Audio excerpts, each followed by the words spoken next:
Como prometido, estamos de volta e vamos seguir com a nossa programação agora com o painel O Estado da Indústria Audiovisual em 2020. Lembrando que a tradução simultânea já está disponível diretamente da sala Expocine. Agora, vamos receber direto de Nova York o presidente da Associação dos Proprietários de Cinema dos Estados Unidos, a NATO, John Fithian. Hello, John. How are you? Hello, good morning, bom dia. Bom dia, é um prazer receber você aqui. E, para mediar esse painel, contamos com a presença do editor do portal Celluloid Junkie, John Sperling Reich. Hello, Mr. Sperling, how you doing? Bom dia a todos.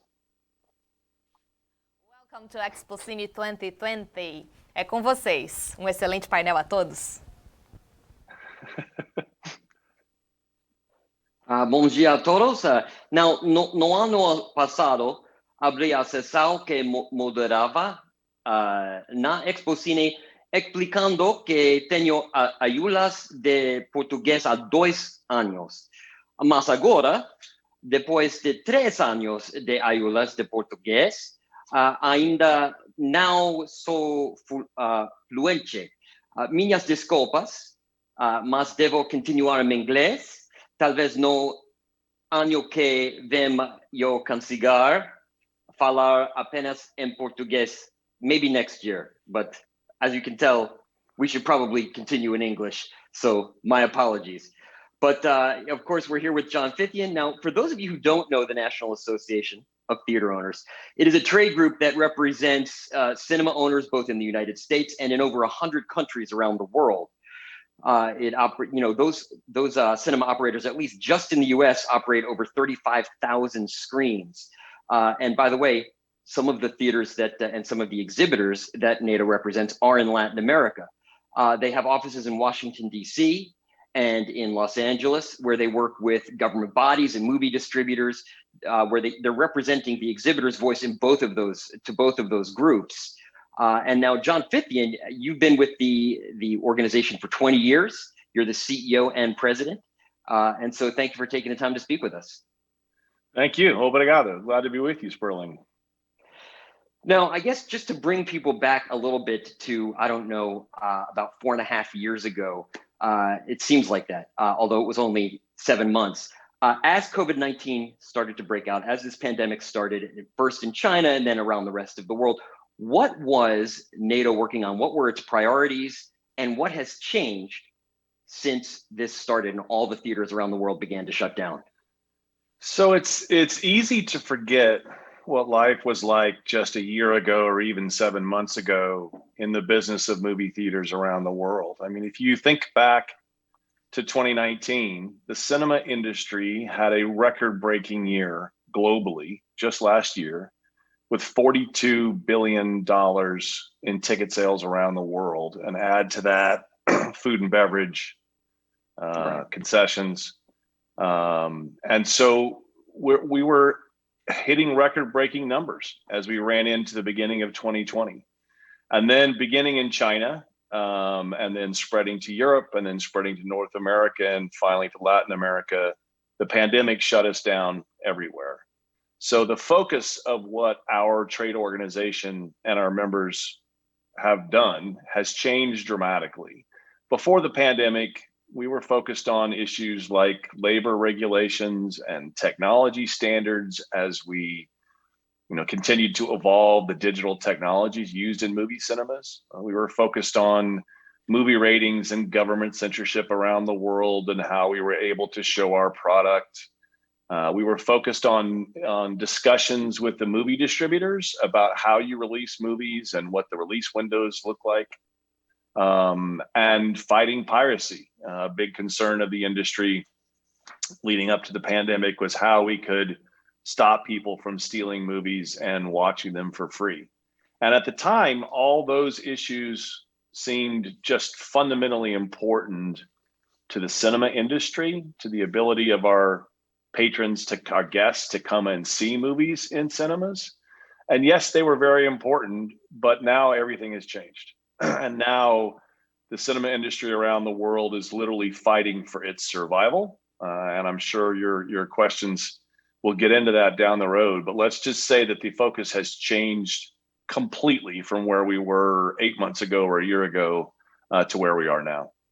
So then what has changed for NATO as an organization, both for the organization and for yourself? I mean, I would imagine your day-to-day is a little bit different today than it was, say, January 15th.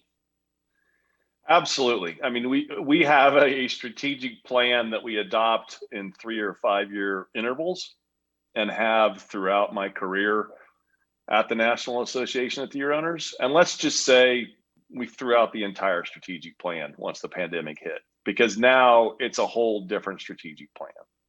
Now there are really only a few things that matter for cinema operators around the world. First, it's a matter of developing health and safety protocols so that cinemas can get open again. I know lots of cinema territories in Latin America are still closed. You've got, quite a few cinemas that are allowed to open in Brazil and Mexico, but still a lot of territories that are still closed. We still have some territories in the United States that are closed, New York, Los Angeles, some other big markets. And in some territories where the virus was tackled well at the beginning, it's now coming back again, and areas that closed and then opened are closing again. So in Canada, for example, the province of Ontario, where Toronto is now closed again for cinemas because of a spike in the virus. Same thing happened in Barcelona in Spain. Same thing happened in Melbourne in Australia. And China itself opened up once early and then had to close back again, and now is open successfully. So a long way of saying the most important first thing that cinema operators have to do is develop the right set of health and safety protocols to show movie fans that it's safe to come back to the cinema, and to show your governments that they can allow you to open back up again, given those health and safety protocols. So that's number one, developing safety protocols and getting your governments to get you open. Number two is getting movies supplied to cinemas. A big battle that we're having right now with Hollywood product is that many of the movie distributors are nervous about putting their movies into cinemas during a pandemic because they don't think they'll make enough money, and they don't think enough markets are open. And so most of the theatrical releases that had been scheduled recently have been postponed, either into December of 2020 or worse yet, way into 2021. So if you get your cinemas open and you have health and safety protocols, the second thing you need is movies, new movies, big movies to show in those cinemas. And we can see how this works, because if you look at China, which is the first place that opened back up again, had very good health and safety protocols, and now has a great supply of local Chinese product, the business in China is back and people are going back to the cinemas. So that's number two. Finally, the third thing, long answer, Sperling, I'm sorry, but the third thing is that this is such a crisis in the finances of the cinema industry that governments around the world need to support the cinema industry in a number of ways. They need loans and grants to survive, to survive this long period of closure and to have liquidity to keep their companies operating. And they need help for their workers, right? Many different territories have done this in a different way, where the government will subsidize workers' salaries if they're still working, or in the United States, the government will subsidize what's called unemployment compensation to help workers who are not working, who are furloughed and waiting to come back to work. So in sum, we need three things: health and safety protocols to get our cinemas open, a supply of new movie content, and help from our governments to stay alive long enough to get to the other end of the pandemic. Well, and you may have touched on some of this, but as cinemas began to close back in March, and not only in the US, but around the world, were they speaking to you? And if so, what were they asking for? What were their needs? Have they changed between March and September? And in essence, I guess, why were your operators contacting you, and what were they asking for? Yeah, good question. We have members in 100 countries around the world, including all across Latin America. But the first conversations were with China, right? Back in March and April, I had a lot of conversations with our members in China about what they were going through, because we wanted to see, what was happening in the first territory where the virus hit and the first territory that shut down cinemas. And obviously getting good, transparent information out of China is a challenge, particularly for Americans like myself. Our two governments are having some issues. So having an open dialogue about what's truly happening on the ground in China was difficult. But we certainly got good word from the Chinese cinema leaders about what their government was saying, right? About how long the virus would last, how long it would take to get it under control, and then how the cinemas would possibly come open again. And so we watched how that progressed in China. Obviously a very different government structure there than in the Western Hemisphere, but nonetheless, a good example of how things go. And when they first allowed cinemas to open back up, it didn't work, and they had to close them down again because they didn't have the virus under control.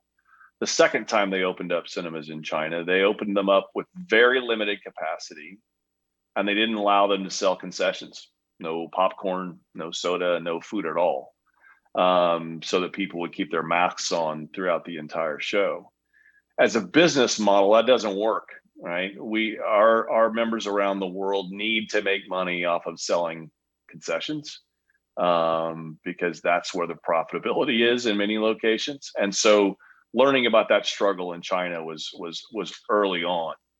Then as the virus kind of spread, principally from China to Europe, then we engaged in lots of conversations with what was going on in Italy and Spain and the United Kingdom, and how they were confronting the virus, how their governments were closing them down, how they were lobbying to get back open up again with safety protocols, and what the wave looked like. In fact, on our board, we have people like Mookie Greidinger, who heads up Cineworld and Regal, or Adam Aaron, who heads up AMC, or Mark Zarate, who heads up Cinemark, and those companies operate in many different territories.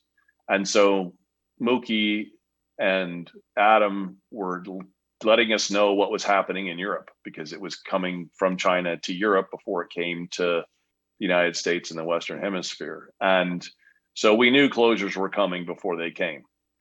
In late February, early March, we were having discussions about the fact that we were likely to see closures in the Western Hemisphere, and how to prepare for that, how to deal with your governments. I'm going on and long about how the progression of the virus dictated the progression of the conversations we had with members who were calling us, trying to figure out what was likely to happen and what their next steps were. I would say that throughout the process, though, the thing that we did not anticipate was how long it was going to last, right? I mean, in China, they were talking about opening up just a few months after they first closed down, and that didn't work. We kept negotiating with the film studios about when they would release their movies. And at first we thought, we'll have great movies back in July. And we were working closely with Warner Brothers and the movie Tenet from Christopher Nolan as kind of the first lead big movie. And we were totally confident it would happen in July. And I apologize to our friends across Brazil and Latin America for what the United States government has done, which is a very bad job of managing the virus in the United States. And because of that bad job of managing the virus in the United States, New York still isn't open, and Los Angeles still isn't open. We're trying to get them open safely, but without those big markets open, the studios just kept postponing their movies. So we went from July thinking Tenet would come out, to August thinking it would coming out, to September, and then we finally pulled the trigger and Tenet was released. The problem was that then many other big movies that were supposed to come after Tenet all fled the schedule and went much later. So the biggest challenge has been how long this has lasted, and for our friends in Brazil and across Latin America, you're suffering the same pains, even more delayed. Yes, you have a good number of cinemas open in Brazil, but some aren't, and in other territories in South America, you're not open at all. So you're at the very end of this chain and process, like we have been in the United States, and it's been a long, painful process. Well, you kind of touched on another question, which is, NATO is frequently in communication with distributors for any number of reasons. And as cinemas began to close, studios started moving some of the content that had been there, the movies that had been there, like Bloodshot, had started moving them to what is now known as premium video on demand, or PVOD. Now, do they communicate with you when that's going to happen? Do they pick up the phone and say, hey, John, can you let your members know we're about to move this film to PVOD? And if so, what are those conversations like? And have those conversations changed as this pandemic is worn on and as this time period is worn on? So no single answer to the question about conversations between the studios and the cinema industry on their release models. It's kind of all over the map. Some studios have been in very close discussions with us about when we think certain markets will open. And we've had a tracking database of all the countries around the world and all the states within the United States about what's open, what are the capacity limits, what kind of business is possible. And we've shared that information with the studios that were interested in it. And so as they've made their decisions about releasing movies in theaters, compared to taking them straight to the home, either to premium video on demand or straight to streaming or some other form of home release, they've been looking at all those markets and what their potential has been to open. And part of the problem with the delays is that many studio leaders trying to make their movies profitable and stay in business themselves have been waiting for a time when they can get close to 100% of the markets being open. And we have suggested to them there will not be a time when 100% of the markets are open until a vaccine is widely available and successful and the pandemic is over. And that could be, who knows, summer of in the Northern Hemisphere, summer of 2021, down south, winter of 2022. Who knows how long it will take to have a widely acceptable and successful vaccine that allows 100% of the markets to be open. Because as I described earlier, even as some new markets come open, some other markets close. And as we hopefully are on the cusp of getting New York open, Toronto's closing. And as we were doing fine in Australia, in Sydney and New Zealand, Melbourne was closing. And in Spain, when we were doing okay in Madrid, Barcelona was closing. And so, and the same thing is going to be happening in Latin America, right? So we've been arguing to the studios, you don't want to wait until 100% of the markets are open, because there will be no cinema business until late 2021. And that's a disaster for you with your movies and for us. So our argument has been, open your movies where you can open them. That's what Tenet did, right? And Tenet did really good business outside the United States. What are we at now? $250, $300 million? It didn't do as well in the US. But nonetheless, it's going to make a decent amount of money theatrically, because Warner Brothers didn't wait for 100% of the markets to be open. They went where they could. That's what the other distributors need to do with movies. And we're making those arguments, but it's been tough. Long way of answering your question. Yes, they're in conversations with us, and the studios are our partners, and we need their movies desperately. But their model's a little different than ours is right now. And if Disney can take a movie like Mulan and make money on PVOD, or a movie like Soul and add to the Disney Plus streaming service, they have a different way to make money. We don't. We need movies in cinemas. And so we're arguing to the studios, it's not just about how you make money on that individual movie. It's not just about, can Mulan make money on PVOD? It's about, do you want a cinema industry alive at the end of this pandemic to play your movies in? And it's literally that dire.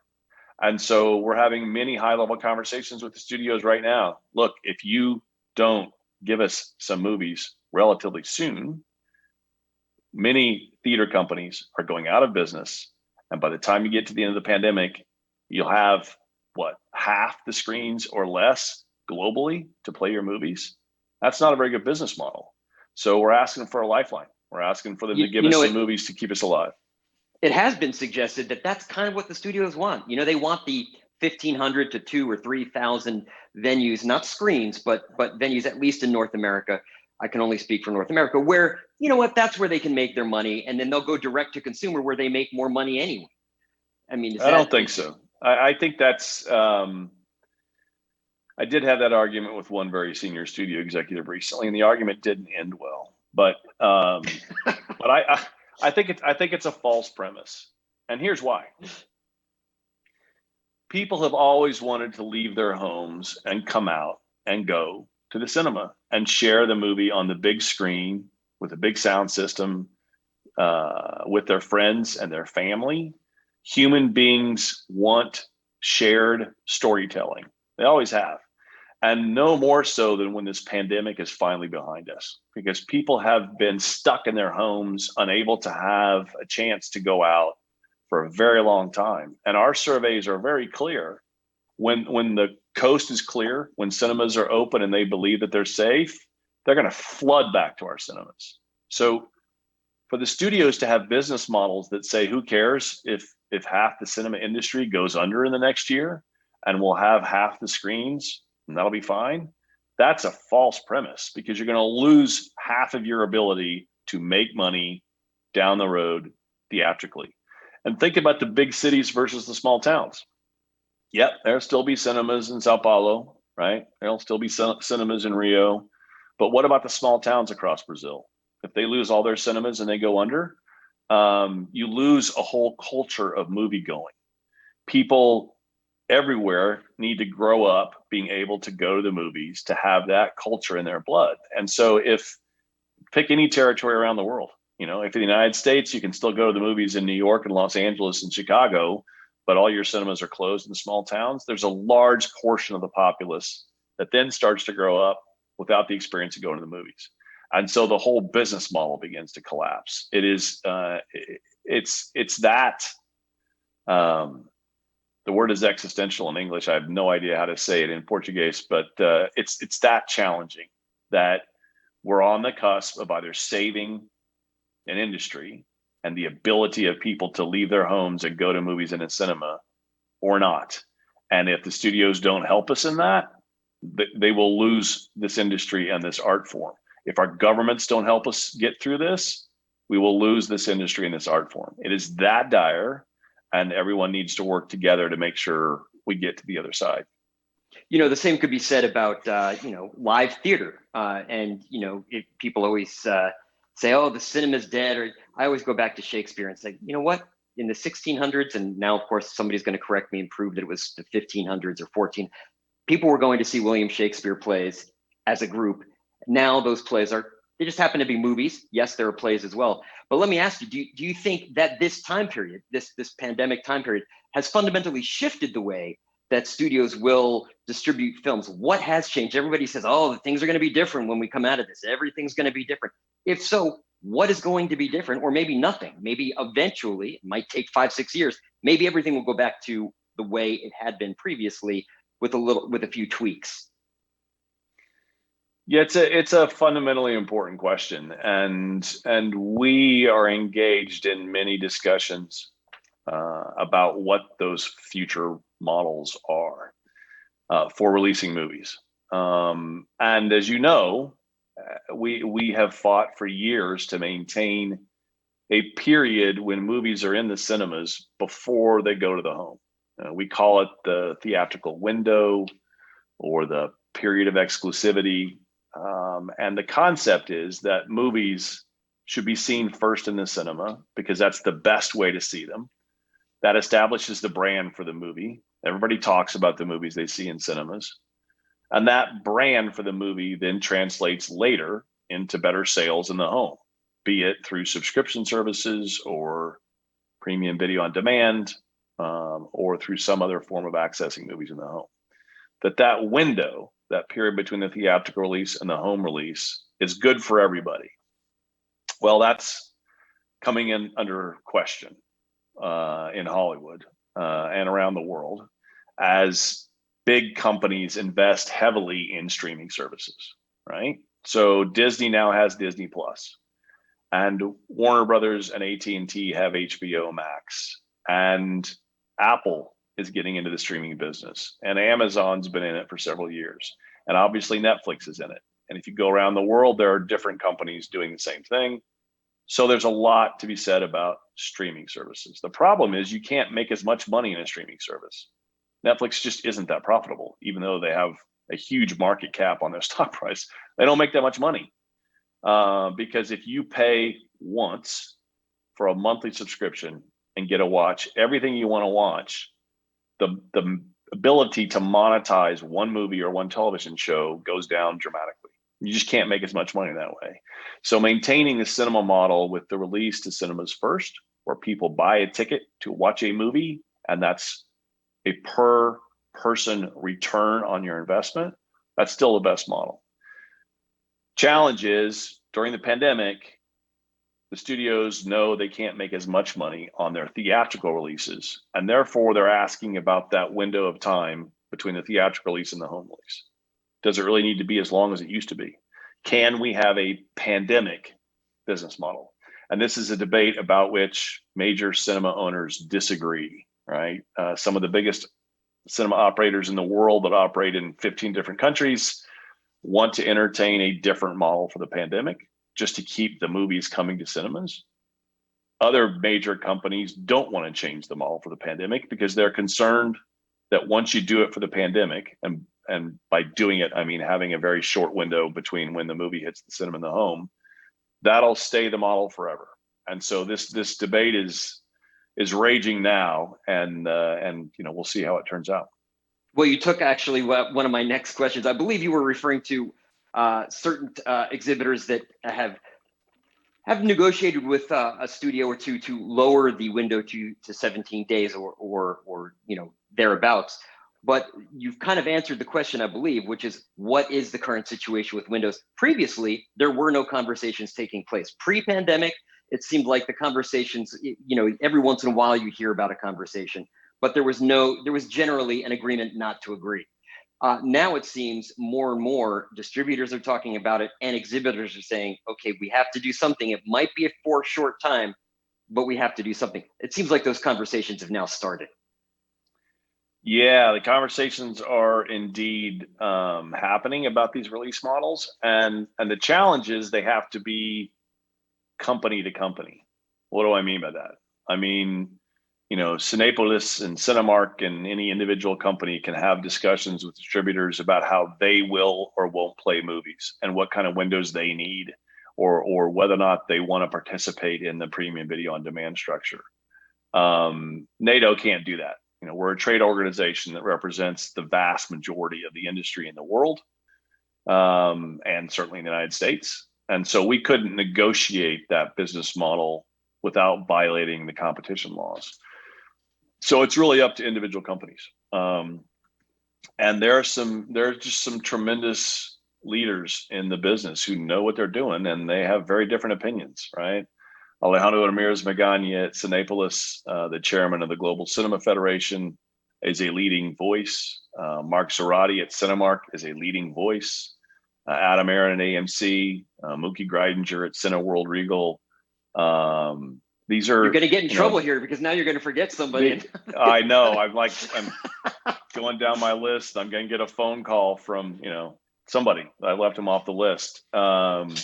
And there are a bunch of people like this around the world they have a big significant companies in multiple countries, and they have to negotiate how movies are released in their territories, in their countries, and they're smart people. So I know they have very different perspectives, but I'm confident that we have good leaders in the industry that will work with our studio partners and get some good answers.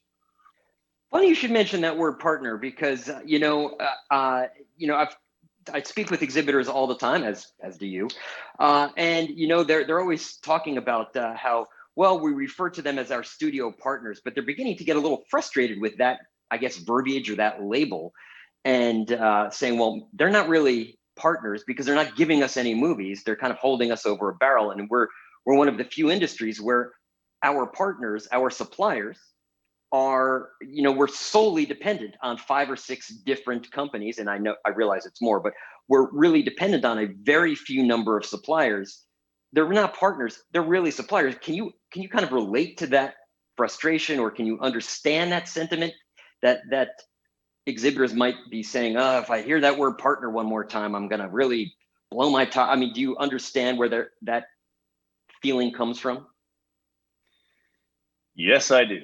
The frustration is obvious among exhibitors around the world. And you've seen the responses, right? I mean, in France, God bless the French exhibitors. I mean, they went after Disney publicly with a big, huge press release and complaining about what happened with Mulan. And I believe with a baseball bat, if I'm not mistaken. Yeah. But the French exhibitors are very powerful with their government. They've got a really good relationship with their government. But that kind of reaction of just anger and frustration with the major studios on not putting movies in the marketplace now is widespread. Nonetheless, I have to maintain that the movie studios aren't trying to kill the cinema industry. They don't want to do that. They need us around at the end of this pandemic to go back to what is their most profitable stream of business. And even though there's all this talk about the streaming services and the video on demand and all these different aspects of movies in the home, they still know they make more money on a per person basis in the cinema than anywhere else. And these premium video on demand experiments for Mulan and other movies, even Trolls, there's a reason why they haven't released the numbers, right? They didn't work very well. And Mulan would have made more money in cinemas around the world had there not been a pandemic than it made on premium video on demand. So whether or not you use the term partner or not, we need each other. They need cinemas to stay alive. We need movies. So I think we'll come out of this at the end with business models that work for everyone. We just need to survive. So the last thing I'll say about the relationship with the studios is I know they want us to survive because they're helping us get government relief, right? Every studio executive I've asked to call somebody in our Congress and say they need grants and loans and their workers need help has stepped up and done that. And so that they're not just doing it because they like us. They're not just doing it because, they want to pat us on the head. They're doing it because they need a cinema business at the end of this crisis. And so I'm encouraged that the relationship will sustain between our suppliers and ourselves, whether or not we call it a partnership, whatever phrase you want to use. Well, now, and I guess I'm going to kind of change the way I would have asked this question. Rather than partners or suppliers, do they want to be exhibitors? When you look at the streaming services, right? I mean, they're kind of cutting out the middleman. They're cutting out, whether it be, a cable provider or an Amazon or an Apple. They're basically saying, look, we'll sell directly to the customer. Do studios and distributors of all stripes and sizes want to actually own theater operations and cinema chains? Does a Warner Brothers want to buy a Cinemark or a Cinepolis? So throughout history of the cinema industry, and I don't want to delve into a boring history lesson, but there's been this issue of so-called vertical integration, right? There's been this question of whether or not the suppliers, the movie makers, and the retailers, the cinemas that sell tickets to see movies, should be part of the same company. And in some countries, it is still the case that that's how they operate. Korea is a great example, right? Where the major movie distributors of Korean product are also the major cinema owners or exhibitors. In China, there's more of a connection between the production of movies and the exhibition of movies.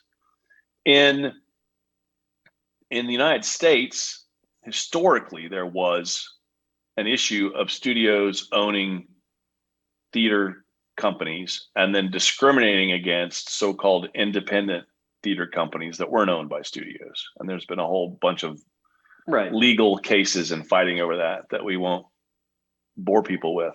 But the question, do the suppliers of movies and those that sell the movies at cinemas be part of the same company or not, has existed throughout time with very different answers in different territories.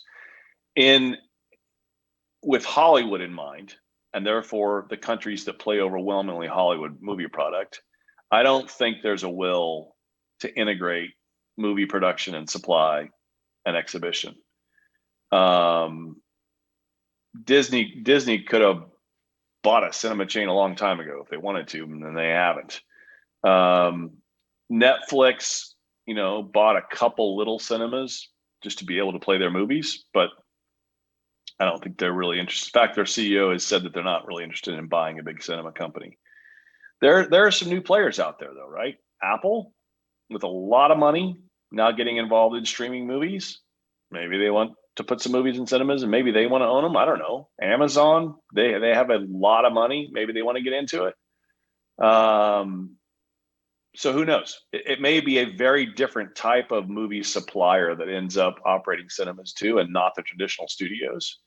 I look at Paramount, Sony, and Universal, and Disney, and Warner Brothers, and even Lionsgate or smaller companies. I don't see a desire from those big content suppliers to own cinemas, but maybe some of the new players do. Who knows?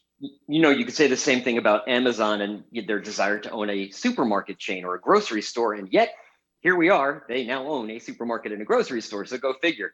One last question on distributors. You mentioned that you're trying to get them to release movies where and when they can. Is there a reluctance to do so due to piracy? They want to release global, worldwide, day and date, all at once, because it's cheaper to do it and they don't have to fear one territory pirating the movie from a territory where the film is already open. Yeah, absolutely. I mean, a big pre-pandemic, before we got into this mess, a big reason why the major studios moved toward global day and date releases on their movies was piracy. And the idea that if you opened a movie in the United States way before you opened it in Brazil, that pirates would steal the movie in the United States and they'd match it up with a Portuguese soundtrack and they'd pump it into Brazil.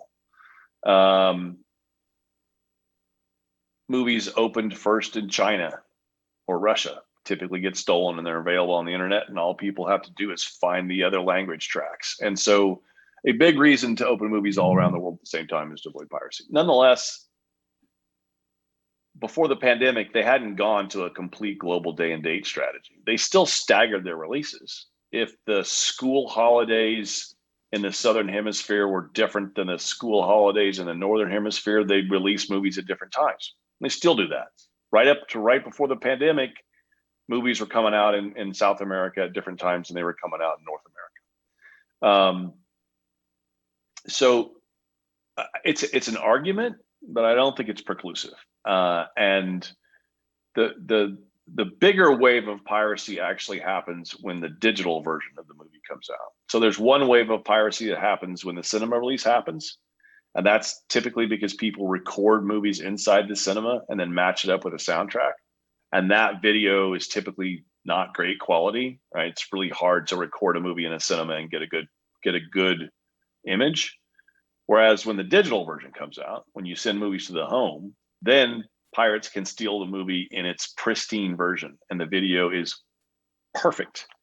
And so on some of these movies released theatrically during the pandemic that were then very quickly released thereafter digitally, the pirated copies from the digital release were actually, much more damaging than the pirated copies from the cinema release. So it's a factor, but it's not preclusive, is I guess what I would say.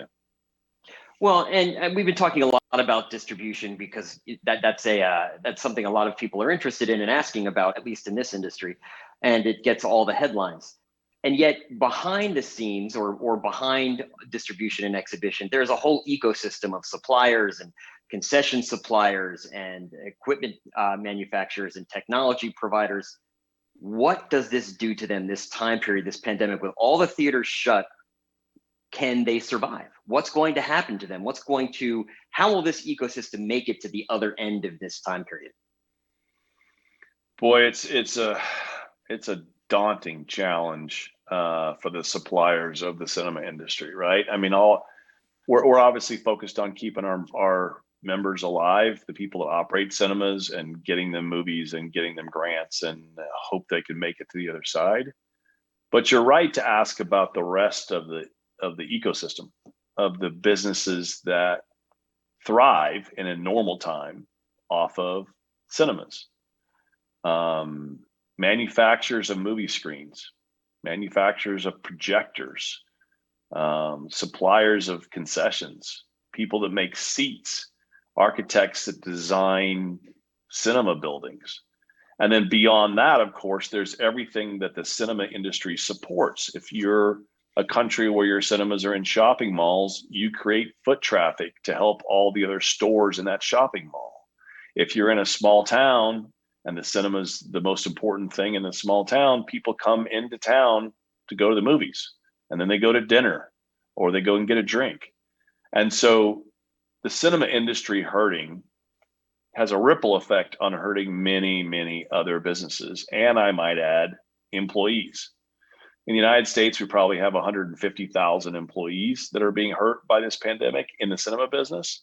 It's probably 3 times that in terms of the suppliers of our business that are hurt as well. So the specific answer to the question, how are the suppliers going to do, depends on their companies, right? If they are a widely diversified company like Dolby and have lots of other businesses of selling audio equipment for the office and the home, in addition to selling equipment for cinemas, as a company, they're going to be okay, and they're going to lose a lot of business in the cinema side. If you're a business that exclusively makes product for cinemas, you're hurting as bad as the cinema operators are, and chances are you'll be hurting longer. Why do I say that? Right. As we're coming back up and running in the major territories around the world, we're not making any money. So we're not going to be buying new projectors or new screens or new seats. And we recently had a meeting of our technology committee, and like, why are we discussing standards about new technologies right now?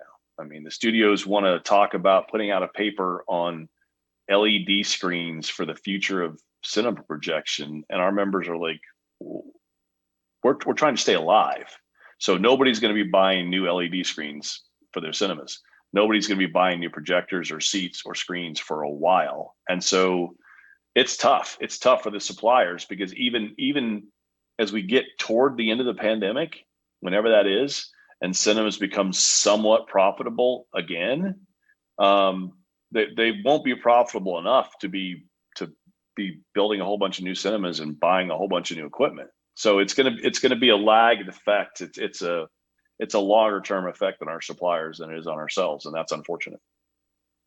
Well, okay, yeah, you kind of jumped ahead to one of my final questions, which is, so I'm gonna kind of put a pin in that for just a second, which is how do we get back to where we were?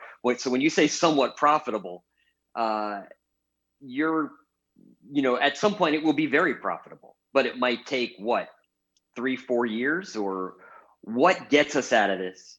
And when do we get back to normal? I know you can't predict that, but what will we ever return to 2019 profit levels and revenue levels, even if not profit, at least revenue levels? Yeah, so a lot of debate about this question, and who knows, I think is the answer. But I'll just use the market I know the best right now, which is the US. I don't know the Brazilian market as well, so I apologize to our participants today, but I'll use the United States model first.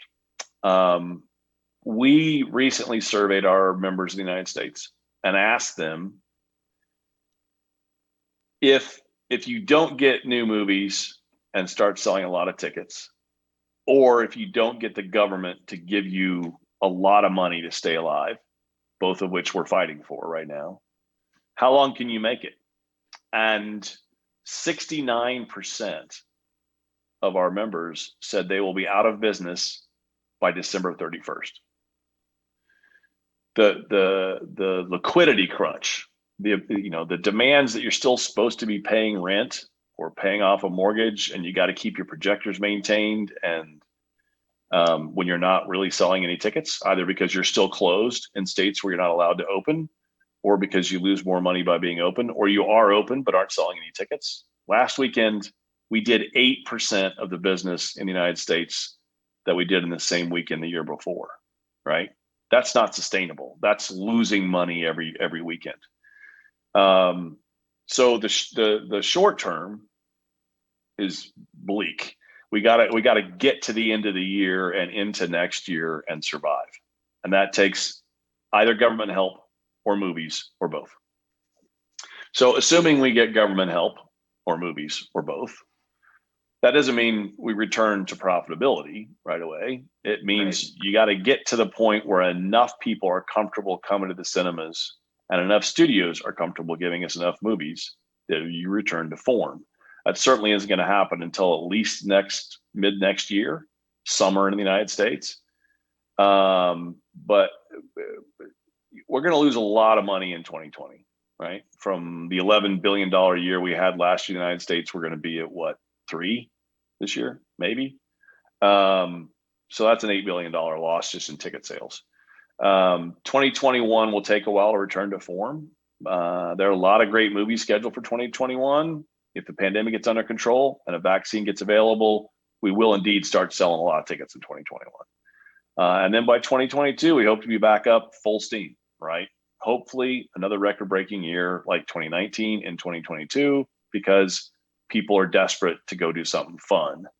How fast we come back in 2020 remains to be seen. So a very long answer to say, if we could just close our eyes and make it be 2022, I'm completely confident a cinema industry will be thriving in the world again. There will be great movies from studios in cinemas again, and people will be going in record numbers to cinemas again. How we hang on, survive, and ramp up to get there is the question. Right. Well, I just wanted to kind of underscore, you said somewhat profitable. So I wanted to say that, yes, you mean in the short term, somewhat profitable, as opposed to the long term of very profitable. Yeah. And I'm being told we have about 15 minutes left. So I'm kind of run out of questions. So I guess one question that has been asked of me constantly is that, well, not constantly, I would say constantly over the last 48 hours, is what Disney did recently over the past week is restructure themselves. And there's been a lot of panic, at least among exhibitors, like, oh my goodness, they're restructuring everything to kind of cater to streaming. What, from your vantage point, being outside the company, obviously, what is really going on in your opinion there? So the first answer is nobody knows exactly yet, right? They're just implementing their restructuring. But the panic that some exhibitors feel and the doomsday writing in the trade press is understandable, right? I mean, cinema owners are in distress right now and everything looks bad. And journalists, no offense to any journalists who are watching this session. I don't know any. I don't know. Typically, or even moderating this session, typically like to tell bad news, right? Bad news headlines sell. So all the headlines affecting our business about the Disney restructuring are about how terrible it's going to be for our business. And I don't think so. I've talked to quite a few people at Disney about this. They're still trying to figure it all out. But what Disney had before were silos within the company about where different content went. So there was a movie studio that dealt with movies and where they went. And then there was a television silo and a sports silo. And each of these silos were not only producing their content, they were deciding where their content went. And so there were fights between the groups over issues like, what do you do with Mulan? And the studio people, the theatrical people said, Mulan needs to go to cinemas. And the people who were doing Disney Plus said, Mulan needs to go to Disney Plus. Let's make it premium video on demand instead. And there was tension in the company about how decisions were made. Now, the new structure is that the studio will make movies, the sports people will make sporting events, the TV people will make TV, and then one central place will decide where all the content goes and why.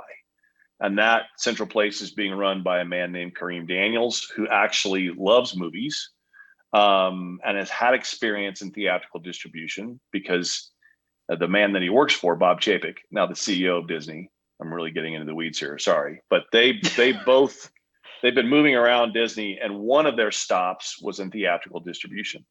And so Bob and Kareem both know theatrical distribution, and they both love movies. And so the idea that everything is going to be under Kareem Daniels on where all their content goes means that there won't be all this squabbling. It's all about what's the smartest business decision on where content can make the most money, right? And Bob Chapek and Bob Iger are all about what makes the most money. And so this structure is about making decisions cohesively for the company. Does that mean that there's a risk that this shiny new thing called Disney Plus, the streaming service, gets all the attention? There is. But I also know the numbers on what Disney movies make in cinemas, and it's huge in normal times. And so they would be foolish in this new centralized structure to just say we're not putting movies in cinemas anymore, because they're giving up a gigantic income stream. It's a long answer. We still can't figure out who all is working for whom in this new structure.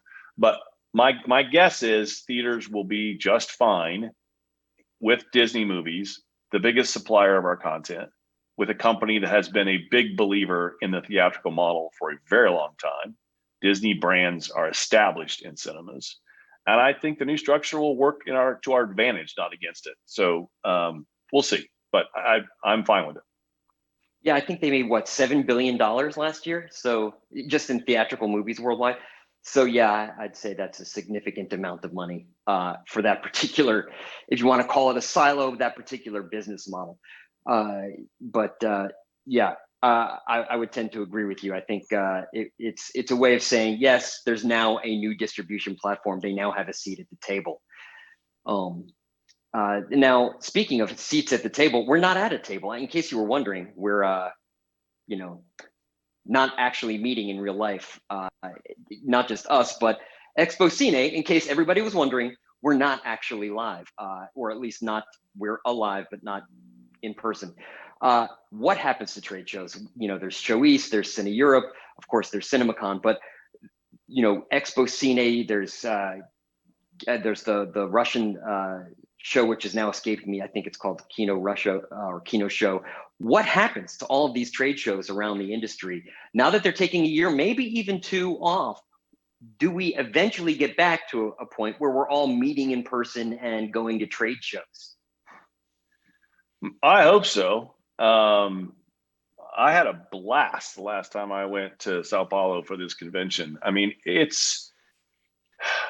cinema operators are social creatures by nature. The definition of our business is people come out of their homes and they gather together in a cinema to watch a movie. And so cinema people love conventions, and I've been to all of them in the world. And I've been to some of them more than once. And yeah, it's a lot of fun, but it's also the best way to learn.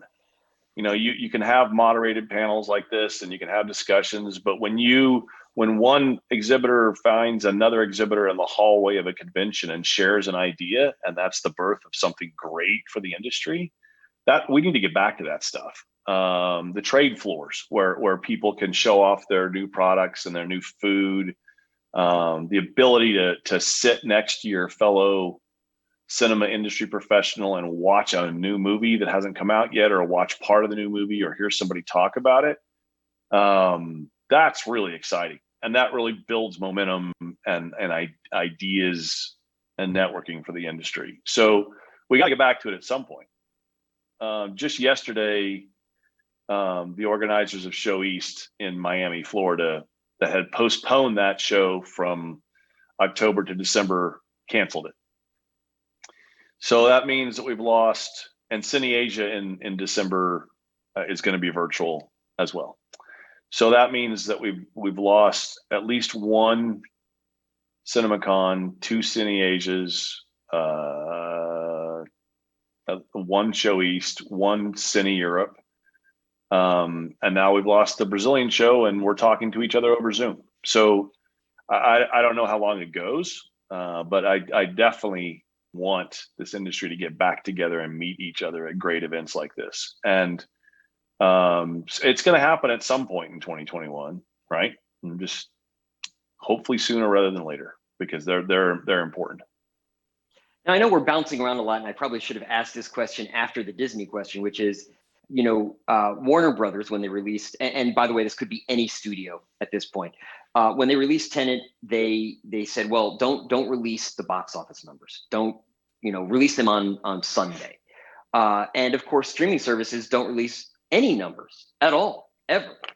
Do you think that's a trend that will flow over into motion picture exhibition, where the studios, which have traditionally used the box office as a way to market their films, will actually start to say, you know what, we'd like our films to stand on their own, critically, and yes, we want them to make money, but we don't necessarily want this to be a horse race every weekend where we're reporting, hourly grosses. Is that a trend that will flow out of this pandemic time era?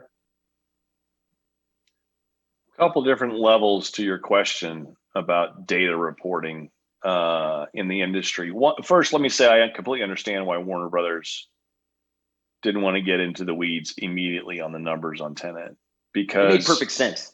Yeah, because perfect sense. This wasn't about how the movie opened.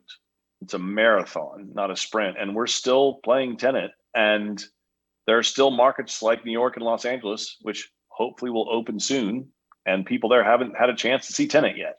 So it's just a whole different world where the opening weekend's almost meaningless, right? It's how long the movie plays, and the international market is showing this, because Tenet just keeps making money, week after week after week internationally. And so it truly is a marathon, not a sprint. And so I completely understand why Warner Brothers wanted to change their data releasing during this time frame. Long term, transparent data across the entire industry would be better for everyone. And I have hated it that theatrical numbers are completely transparent from day one, and streaming and home video numbers are completely hidden from the world. That doesn't make any sense as a business proposition to me. And people know movies in the United States typically open on Thursday or Friday. In other parts of the world, it's Wednesday. But people typically know in the United States by Saturday morning exactly what the numbers were on Friday night, and if the movie's a hit or a success or a failure. And that transparency, I think, is unfortunate in some ways, but generally useful. You can reprogram your advertising campaigns, reprogram your screens, if a movie needs to take off or a movie needs to shrink. But somehow people that sell movies to the home, they want to hide everything. The reason why they're hiding everything is because it's a myth that Netflix is profitable. They're worth a lot of money, but they're not making money on individual content plays. They're really not, they don't have as many views as they suggest. They count a view on Netflix if you watched it for 2 minutes. And I can tell you that my wife and daughter and I watch a lot of content on home viewing. And you'll try something for a minute or two, and then it's boring, and you'll switch to something else. And so the data about what's actually being consumed in the home is completely hidden and mysterious, and I think that's ridiculous. So going forward, I'd want transparency and data everywhere. But I understand why Warner Brothers didn't want it this time. Yeah, no, I mean, I think that made perfect sense. I would have, if I was advising them, I would have said, look, keep the box office numbers to yourself, because it doesn't make any sense to report them at this point. But just to be clear, you're saying, look, if you're going to be transparent with box office data, be transparent with viewing data, or would you prefer that there's maybe no immediate transparency overall anywhere? The former. I think you should be transparent everywhere in the long term. But it certainly is not fair that it's completely transparent theatrically and it's completely hidden in home release. That doesn't make any sense.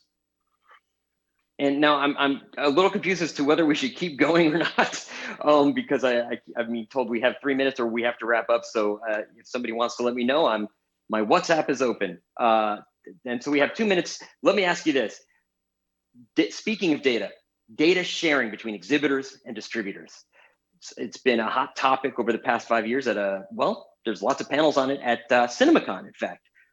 Where does that go from here? Does the pandemic change anything? Are exhibitors going to be asked for more data? Will they be willing to share more data? And likewise, on the studio side, will they be willing to kind of maybe go back and forth a little bit with data? Will they be asking for more data? Yeah, so I'll answer your question briefly and then try to do a conclusion since we got a minute and a half.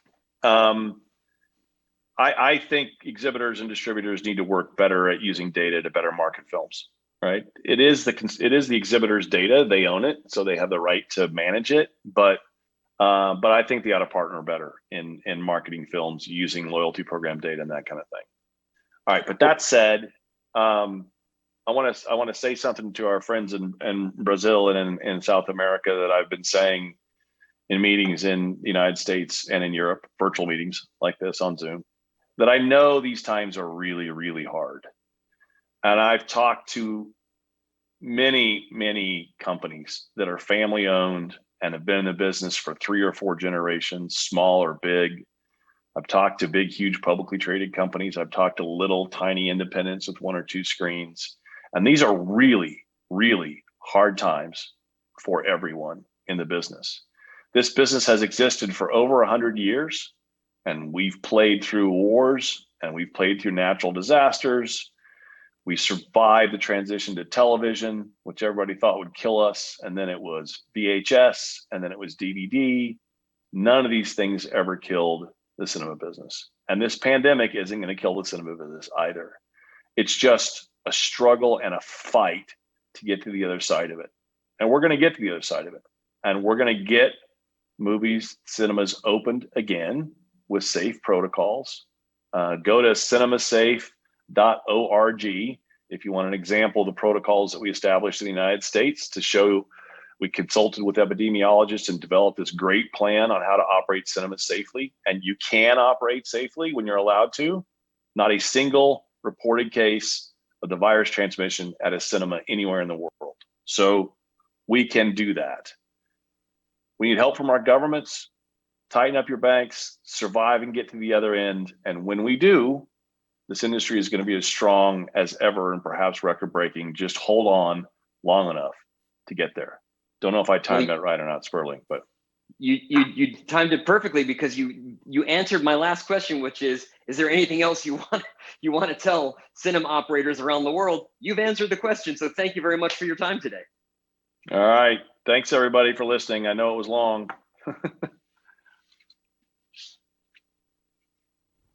Nós que agradecemos. Muito obrigada, John. Obrigada, Sperling. E obrigada a vocês que estão participando do nosso chat. Eu tenho aqui alguns comentários antes da gente fazer o nosso intervalo para o almoço. O Rodrigo Siqueira desejou um excelente evento online a todos. A Larissa Dueire, a programação está incrível. Difícil escolher a sala. Sucesso, pessoal. Muito obrigada, Larissa. Bela apresentação, sucesso. Muito obrigada, Janine Bastos. Muito boa abertura, o André Sala. Parabéns, Marcelo e Cris e toda a equipe da Expocine, a Malu Andrade. Débora Ivanov também está presente aqui no nosso chat, muito obrigada. Muito obrigada pela presença de todos, continuem comentando. E agora, nós vamos, como já estamos na hora do almoço, vamos fazer um intervalo de 30 minutinhos, 28 mais ou menos. E logo, logo, 1h da tarde, estamos de volta com a nossa programação, só que dessa vez em salas separadas. Eu, Ana Júlia, aqui na sala Expocine, comandando as palestras e os painéis, e a Amanda e a Fernanda na sala Cine Ionic. A gente volta já já, 1h da tarde. Até logo.